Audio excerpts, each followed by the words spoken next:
नमस्कार साथियों भारत के पूर्व प्रधानमंत्री, अर्थशास्त्री कहें, राजनेता कहें या शिक्षक कहें, डॉक्टर मनमोहन सिंह जी का 26 दिसंबर 2024 को निधन हो गया। साथियों, वे भारत की राजनीति से जुड़े एक ऐसे व्यक्ति जिनके संदर्भ में यदि मैं ये कहूँ कि पक्ष हो या विपक्ष, कोई भी उनकी साफ छवि के खिलाफ नहीं कह सकता। भारत की राजनीति में ऐसे व्यक्तियों का मिलना दुर्लभ है, इसीलिए उनका निधन भारत के लिए एक अपूर्णीय क्षति है। साथियों, आइए उनके जीवन के संदर्भ में कुछ ऐसी घटनाओं को जानते हैं जो भारत के इतिहास में उन्हें सदैव के लिए जीवंत बनाती हैं। साथियों, उनका जन्म 1932 में पाकिस्तान के पंजाब प्रांत में हुआ था, जो क्योंकि अब जो है वो पाकिस्तान में क्षेत्र है। भारत के विभाजन के बाद वे जो है पलायन कर अमृतसर आ गए। उन्होंने जमीन से शुरू कर, बिल्कुल निचले स्तर से शुरू कर और शिक्षा के क्षेत्र में उन्होंने ऑक्सफोर्ड से जो है पीएचडी उन्होंने ऑक्सफोर्ड से की। ये बड़ी प्रेरणा हम सब के लिए है कि जो है एक निम्न स्तर से शुरू कर, बिल्कुल धरातल से शुरू कर शिक्षा के क्षेत्र में वे ऑक्सफोर्ड में जाकर शिक्षा ग्रहण करते हैं। एक सामान्य परिवार से आने के बाद वे जो हैं शिक्षा, अपनी काबिलियत, अपनी प्रतिभा के जो है के आधार पर वे जो है ऑक्सफोर्ड तक पहुंचते हैं और वहां से पीएचडी करते हैं। इसके बाद उन्होंने राष्ट्रीय अंतर्राष्ट्रीय स्तर पर जो है कई प्रकार की सेवाएं दी। वे भारत के शीर्ष पदों पर वित्त मंत्री हों, आरबीआई के गवर्नर हों और प्रधानमंत्री का पद हो, उन्होंने इन पदों पर सेवाएं दी। इस वजह से हम सब के लिए वे एक महान प्रेरणा है। साथियों, उनके जीवन में जो है गवर्नमेंट ऑफ इंडिया में कार्य करने का जो सबसे पहला अवसर आता है वो अवसर था 1971 का। 1971 में उन्हें सबसे पहली बार भारत सरकार में कार्य करने का अवसर मिलता है। 1971 में वे भारत सरकार के वाणिज्य मंत्रालय में सलाहकार के तौर पर कार्य करने को उनको जो है अवसर प्राप्त होता है।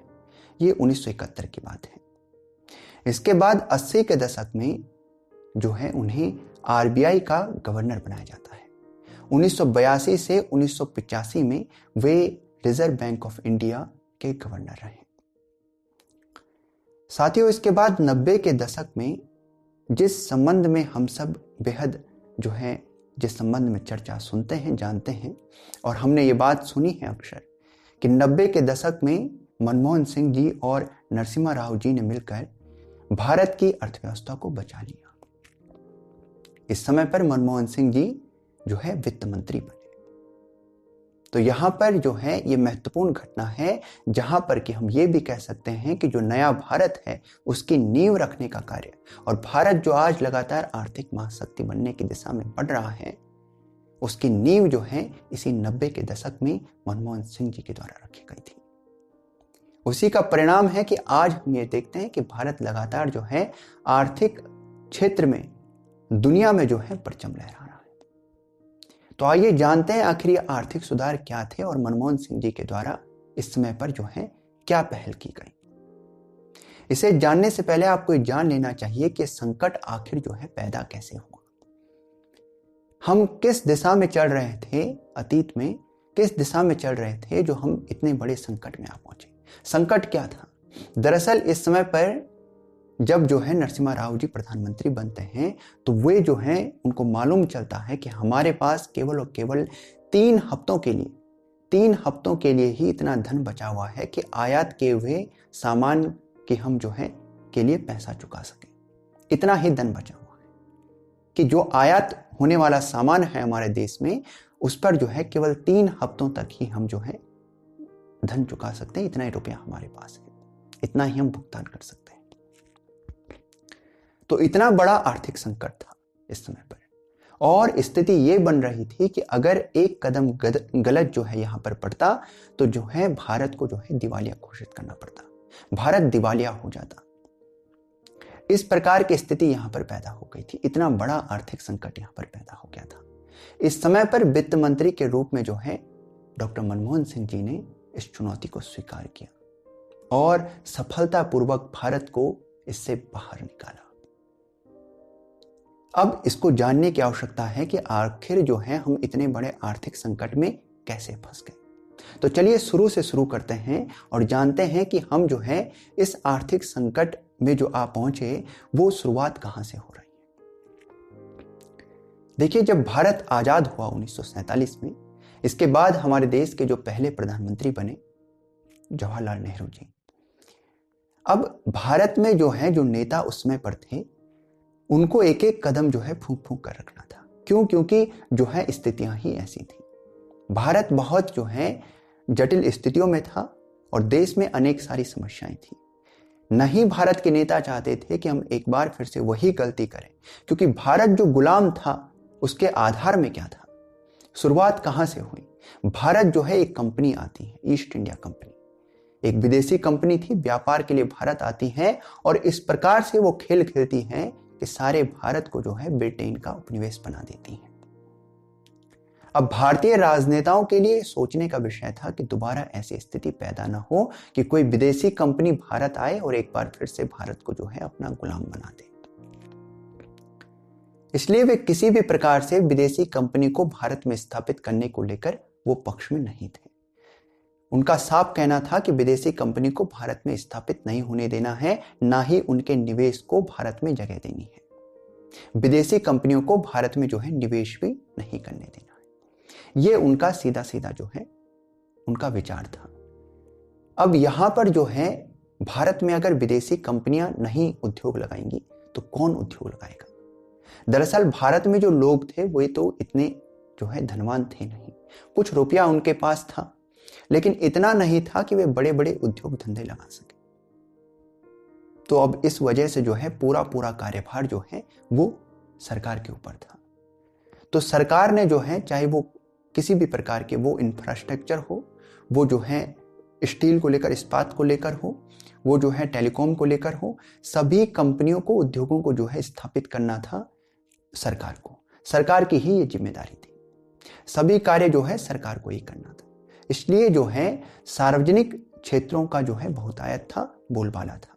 सार्वजनिक क्षेत्र यानी सरकारी कंपनियां हुआ करती थी, उन्हीं के पास सारे कार्य था। निजीकरण कुछ नहीं था, है ना। कोई भी 2-4 लोग कुछ थे उस समय पर उद्योगपति, लेकिन जो है उनको इतनी बड़ी छूटें कुछ भी नहीं थी, उन्हें कोई छूट नहीं थी। सरकार की यह योजना थी कि किसी भी प्रकार से पूंजीपतियों को भारत में जो है उभरने नहीं देना है। उनको इतना अधिक जो है स्थान नहीं दिया जाता था। निजीकरण को भारत में जो है स्थान नहीं था।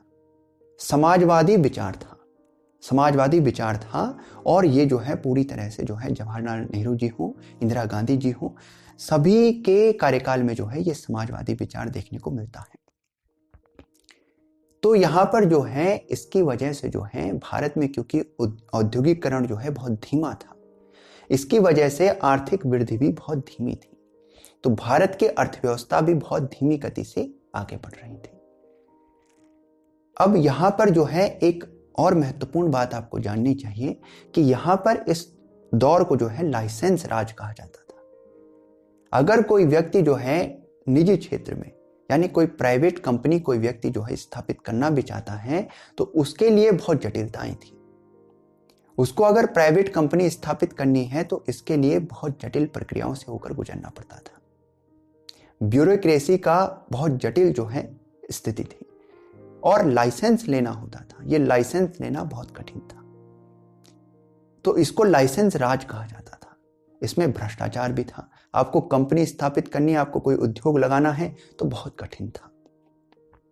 तो निजी क्षेत्र के लोगों के लिए बहुत कठिन था कि आप कोई उद्योग जो है स्थापित कर सकें और उसको जो है उसका विस्तार कर सकें, उसको जो है आगे बढ़ा सकें। तो इस प्रकार की स्थितियों ने भारत की आर्थिक वृद्धि पर यूं कहें कि एक जो है लगाम लगा रखी थी। भारत की अर्थव्यवस्था उतनी तीव्रता से आगे नहीं बढ़ पा रही थी। तो 90 के दशक में, क्योंकि अब देखिए धीरे धीरे स्थितियां बदल रही थी, इस कारण से जो है आर्थिक वृद्धि जब भारत में नहीं हो रही थी और भारत की अर्थव्यवस्था बहुत धीमी गति से आगे बढ़ रही थी, इसकी वजह से जो है भारत आर्थिक संकट की तरफ बढ़ रहा था। और इसका चरम तब पैदा हुआ जब 85 के बाद जो है कुछ घटनाएं ऐसी देखने को मिली जिसने भारत को आर्थिक संकट की दिशा में जो है बहुत तीव्रता से जो लेकर गई, और 90 तक हम एक बहुत बड़े संकट में आ पहुंचे थे। दिवालिया होने की स्थिति में भारत पहुंच चुका था। तो 1985 के बाद ऐसी क्या घटनाएं हुई? एक तो देखिए यहां पर 1985 के बाद जो स्थिति पैदा हुई, एक घटना तो ये है कि देखिए सोवियत रूस जो था, सोवियत संघ जो है, यूएसएसआर जो है, ये भारत का बड़ा सहयोगी था, हमेशा से रहा है, आज भी है। तो जो सोवियत संघ था इसका विघटन होता है और सोवियत संघ जो है 14-15 देशों में जो है टूट जाता है। अब भारत की जो रूस के साथ यहाँ पर या सोवियत संघ के साथ साझेदारी थी, उस पर कुछ विराम लगता है, वो डिस्टर्ब हो जाता है। एक बात तो ये है। दूसरी स्थिति ये पैदा होती है कि इसी अंतराल में, इसी समय में जो है खाड़ी देशों में जो है, गल्फ कंट्री में जो है युद्ध छिड़ जाता है, जिसमें अमेरिका सहित जो है लगभग 32 देशों ने जो है इसमें प्रतिभाग किया, इस युद्ध में जो खाड़ी देशों में हुआ। अब भारत का जो पेट्रोलियम था इत्यादि जो था वो खाड़ी देशों से आयात होता था। अब इस पेट्रोलियम की जो कीमत थी वो जो है आसमान छूने लगी, इसकी कीमत जो है बहुत अधिक हो गई इस दौर में। अब जब इसकी कीमत इतनी बढ़ गई तो भारत के लिए स्थितियां विकट हो गई, कीमतें आसमान छू रही हैं पेट्रोलियम की। इस वजह से जो है एक और बड़ी स्थिति जो है ऐसी बनी कि भारत आर्थिक संकट की तरफ बढ़ चला। पेट्रोलियम का जो कीमतें इतनी ऊंची हो गई थी इस युद्ध के दौरान, उसके चलते जो है भारत को भुगतान करने में कठिनाई हो रही थी। धीरे धीरे भारत जो है 90 तक आते आते भारत जो है आर्थिक संकट में यूं जो है इस प्रकार से फंस गया कि उसे जो है जटिल स्थितियां पैदा हो गई। अब ये हुआ कि जो है 90 के दशक में, 91 में जो हम सरकार देखते हैं चंद्रशेखर जी की, जो है यूं कहें कि जो है इस समय पर राजनीतिक रूप से भी अस्थिरता थी। उनकी सरकार में समस्या ये भी कि जो है इतनी सीटों में इतनी इस प्रकार से कमजोरी थी, इस प्रकार से कमी थी कि जो है फरवरी 1991 में वे जो है बजट को भी वो पास न करवा सके, बजट भी पास ना हो सका। और इसकी वजह से दुनिया भर में जो है भारत की यूं कहें कि आप जो है एक क्रेडिट रेटिंग जो है वो गिर गई, और दुनिया में भारत को लोन मिलना भी जो है अब कठिन हो गया। तो भारत को लोन मिलना भी अब कठिन हो गया क्योंकि भारत की जो है रेटिंग जो थी वो गिर गई थी। अब जो है इस कठिनाई को लेकर जो है आईएमएफ में जाते हैं भारत के वित्त मंत्री और आरबीआई के गवर्नर उस समय के। लेकिन इतने में क्या हो जाता है कि भारत में जो है सरकार ही गिर जाती है, चंद्रशेखर जी की जो है सरकार जो है वो गिर जाती है। अब वहां से जो आईएमएफ से धन लेना था वो ना मिल पाता है क्योंकि यहां सरकार ही गिर गई। आखिर आप जो है धन देंगे किसे? आईएमएफ का कहना था कि हम धन दे किसे, सरकार आपके यहां तो गिर चुकी है। तो वहां सरकार गिर गई और वहां से जो है हम लोग को कुछ रुपया जो है उधार भी नहीं मिल पाया। अब यहां पर समस्या ये पैदा हुई कि हम जानते हैं कि 91 में जो है जो चुनाव होना था वो चुनाव के दरमियान जो है राजीव गांधी जी का भी जो है हत्या कर दी गई, उनका जो है उनकी हत्या कर दी गई। अब यहां पर स्थिति जो है एक जो है यहां पर राजनीतिक संकट भी पैदा हो गया। आर्थिक संकट तो था ही था, राजनीतिक संकट भी यहां पर पैदा हो गया, नेतृत्व का संकट भी यहां पर पैदा हो गया। हालांकि इस चुनाव को जो है कांग्रेस जीत जाती है, कांग्रेस चुनाव जीत जाती है और इसके बाद जो है अब जो है नेतृत्व के लिए अप्रत्याशित ढंग से जो है और यूं कहें कि अनुमान नहीं था इस बारे में, तो पीवी नरसिम्हा राव जी को जो है प्रधानमंत्री बनाया जाता है। अब उनके द्वारा जो है इस समय पर जो है एक महत्वपूर्ण कदम उठाया जाता है जो वित्त मंत्रालय को लेकर था। ये कदम क्या था? इस समय पर जो है वित्त मंत्रालय को लेकर जो दावेदार थे वे प्रणब मुखर्जी थे। प्रणब मुखर्जी जो हैं वो प्रधानमंत्री पद को लेकर भी दावेदार थे। इंदिरा गांधी जी के दौर में उन्होंने जो है वित्त मंत्री का कार्य किया था और सभी का यह मानना था कि कम से कम उन्हें जो है वित्त मंत्री का पद तो मिलेगा ही मिलेगा।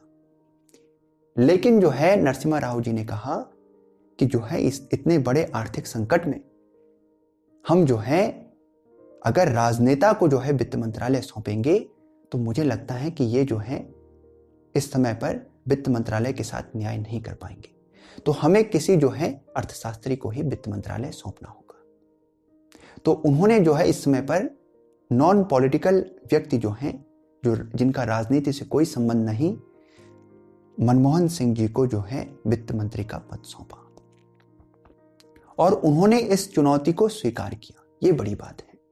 भारत आर्थिक संकट में जूझ रहा है और उन्होंने इस जो है चुनौती को स्वीकार किया, मनमोहन सिंह जी ने, और इस चुनौती को स्वीकार कर उन्होंने सफलतापूर्वक भारत को इससे बाहर भी निकाला।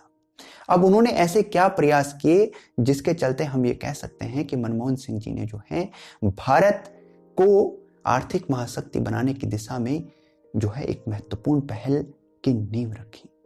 तो वित्त मंत्री बनने के पश्चात मनमोहन सिंह जी ने सबसे पहले ही माह के भीतर सबसे पहले जो उन्होंने कार्य किया कि भारत का जो रुपया है उसे डॉलर की अपेक्षा जो है 20% उसके मूल्य को गिरा दिया, उसकी कीमत को 20% गिरा दिया। अब आप देखिए कि डॉलर की अपेक्षा अगर रुपए की कीमत 1 पैसा भी गिरती है तो कितना जो है जनता में जो है कितना शोर मचता है। तो 20% उसके मूल्य को गिरा दिया गया उस समय पर। ये जरूरी था क्योंकि जो है आयात के मूल्यों को में वृद्धि करनी थी। दूसरा उन्होंने जो इस समय पर महत्वपूर्ण कार्य किया, उन्होंने यहां पर जो है एक महत्वपूर्ण और कार्य किया जो कि 47 टन जो है सोने को, उन्होंने भारत के सोने को जो है विदेशी बैंकों में जो है ये कहें कि गिरवी रख दिया। एयरलिफ्ट उसे किया गया और वहां से जो है कुछ रुपयों को जो है लाया गया जिससे भारत की आकस्मिक स्थितियों को जो है सुधारा जा सके। तो इसे आप आज भी चर्चा में सुनते होंगे कि भारत के सोने को जो है विदेशी बैंकों में रख दिया गया। तो ये 2 कदम उन्होंने महत्वपूर्ण उठाए जिससे भारत को जो है कुछ रुपया जो है उसी समय पर प्राप्त हो गया। 47 टन सोने को जो है भारत के इस सोने को जो है जाकर विदेश में जो है इसको विदेशी बैंकों को सौंप दिया गया और इससे कुछ रुपया जो है भारत को मिला जिससे जो है तत्कालिक रूप से भारत की आर्थिक स्थिति को सुधारा जा सके। अब इसके पश्चात 1 माह के बाद उन्होंने जो है एक बजट पेश किया और ये बजट आप कहें कि यही बजट था जिस बजट में हम कहेंगे कि एलपीजी जो हम सुधार कहते हैं या आर्थिक सुधारों की बात करते हैं, जो हम एलपीजी कहते हैं, यानी लिबरलाइजेशन, प्राइवेटाइजेशन और ग्लोबलाइजेशन, यानी निजीकरण और जो है वैश्वीकरण और उदारीकरण। ये जो है उदारीकरण, वैश्वीकरण और निजीकरण, ये तीनों चीजें जो हैं इस बजट से शुरू होती हैं, ये कह सकते हैं। इस बजट में क्या कुछ था उसके कुछ आप जो है बातों को जो मैं आपको बताना चाहता हूं। 2-3 बातें जो आपको इसमें जो है जाननी चाहिए। पहली बात तो लाइसेंस राज को समाप्त कर दिया गया, यानी कि अब जो पहले बहुत कठिनाई होती थी किसी निजी कंपनी को स्थापित करने के लिए, उद्योग को खोलने के लिए जो लाइसेंस की आवश्यकता होती थी उसे समाप्त कर दिया गया। लगभग 80% जो है कंपनियों के लिए, 80% उद्योगों के लिए खुला कर दिया गया। पहले क्या होता था कि जो है कुछ लिस्ट बनाई हुई थी, एक लिस्ट बनाई हुई थी कि इस प्रकार के कुछ जो है वस्तुओं को, सामान को ही आप विदेशों से आयात कर सकते हैं, बाकी आप आयात नहीं करेंगे। अब जो है इसको मुक्त कर दिया गया कि आप जो है कुछ ऐसी लिस्ट बनाई गई, थोड़ा सा कुछ सामान की, कुछ सामानों की लिस्ट बनाई गई कि आप ये नहीं कर सकते, बाकी आप सब कुछ जो है आयात कर सकते हैं। तो नेगेटिव लिस्ट बनाई गई कि आप जो है इन सामानों को नहीं कर सकते, बाकी आप जो चाहें आप सब के सब जो है आयात कर सकते हैं। तीसरा, आप जो है निजी जो कंपनियां हैं उनको एक्सपेंड करना चाहते हैं, उनको विस्तार करना चाहते हैं, आपको किसी प्रकार की अनुमति की आवश्यकता नहीं है। आप जो है निश्चिंत होकर पूरी स्वतंत्रता से अपनी कंपनी को एक्सपेंड करिए, अपने उद्योगों को विस्तार करिए। विदेशी कंपनियों को या विदेशी निवेशकों को जो है भारतीय कंपनियों में 51% तक, 51% तक जो है निवेश करने की छूट दे दी गई। 51% तक वे भारतीय कंपनियों में, उद्योगों में जो है निवेश कर सकते थे। तो इस तरह के महत्वपूर्ण जो है निर्णय इस बजट में मनमोहन सिंह जी के द्वारा जो है भारत में लाए गए और यही आर्थिक सुधारों की नींव थी। भारतीय जो है, क्योंकि देखिए ये आसान कार्य नहीं था, जवाहरलाल नेहरू जी हों, इंदिरा गांधी जी हों या जो है राजीव गांधी जी हों, समाजवादी दृष्टिकोण में जो है भारत को आगे लेकर जाना उनका जो है नजरिया था। कांग्रेस के नेताओं, जो बहुत बड़े नेता हैं, कांग्रेस के नेताओं का जो दृष्टिकोण था उसको बदलने का जो काम सौंपा गया वो एक नॉन पॉलिटिकल व्यक्ति को सौंपा गया और वे थे मनमोहन सिंह जी। नरसिम्हा राव जी भी और कांग्रेस के तमाम और नेता भी इस दृष्टिकोण को लेकर, जो आर्थिक सुधार को लेकर था, वे भी असमंजस में थे। वे भी पूरी तरह से जो है इस संबंध में जो है वे पूरी तरह से स्पष्ट नहीं थे कि ये ठीक हो रहा है या गलत। उन्हें नहीं पता था कि इसके परिणाम क्या होकर आएंगे। और ये पूरा का पूरा आप समझिए ना, कांग्रेस का ही शासन है। नरसिम्हा राव जी कांग्रेस के ही जो है प्रधानमंत्री थे और पूर्व में जो कांग्रेस के प्रधानमंत्री थे उनके दृष्टिकोण को आपको जो है बदल कर जो है लाना है। आप निजीकरण कर रहे हैं, आप जो है उदारीकरण कर रहे हैं, आप वैश्वीकरण की दिशा में आगे बढ़ने की कोशिश कर रहे हैं। जो कि पूर्व के प्रधानमंत्री जवाहरलाल नेहरू जी हों, इंदिरा गांधी जी हों, राजीव गांधी जी हों, वे जो है इस दिशा में कभी भी भारत को लेकर जाना नहीं चाह रहे थे। तो यहां पर जो है ये महत्वपूर्ण परिवर्तन, ये आर्थिक सुधार जो है एक जो है साहसिक कदम था। और इसके बाद 1991 से लेकर 1996 के इस दौर में ये तो स्पष्ट हो गया था कि आर्थिक सुधारों का कोई विकल्प नहीं है। यानी भारत के आर्थिकी को यदि अच्छा बनाना है, भारत को अगर आगे लेकर जाना है, तो निश्चित रूप से आर्थिक सुधारों का समर्थन करना होगा। और फिर आगे जो है आई.के. गुजराल जी की सरकार हो या जो है आगे देवगौड़ा जी की सरकार हो, उनकी सरकार हो जो अल्पकालिक थी, या जो है अटल बिहारी वाजपेयी जी की सरकार हो जो कि जो है पूरी सरकार थी, पूरे कार्यकाल की सरकार थी, किसी ने भी आर्थिक सुधारों को लेकर परिवर्तन नहीं किया। सभी ने इनका समर्थन किया, किसी ने भी इनका विरोध नहीं किया। सबने इनका समर्थन किया और आर्थिक सुधारों को इसी दिशा में आगे जारी रखा। तो 1996 तक जब कांग्रेस हारती है, देखिए ये बड़ा एक सोचने की बात है।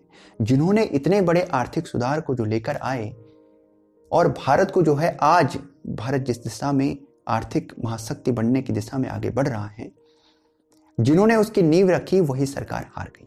नरसिम्हा राव जी की सरकार और जो है मनमोहन सिंह जी की सरकार हार गई।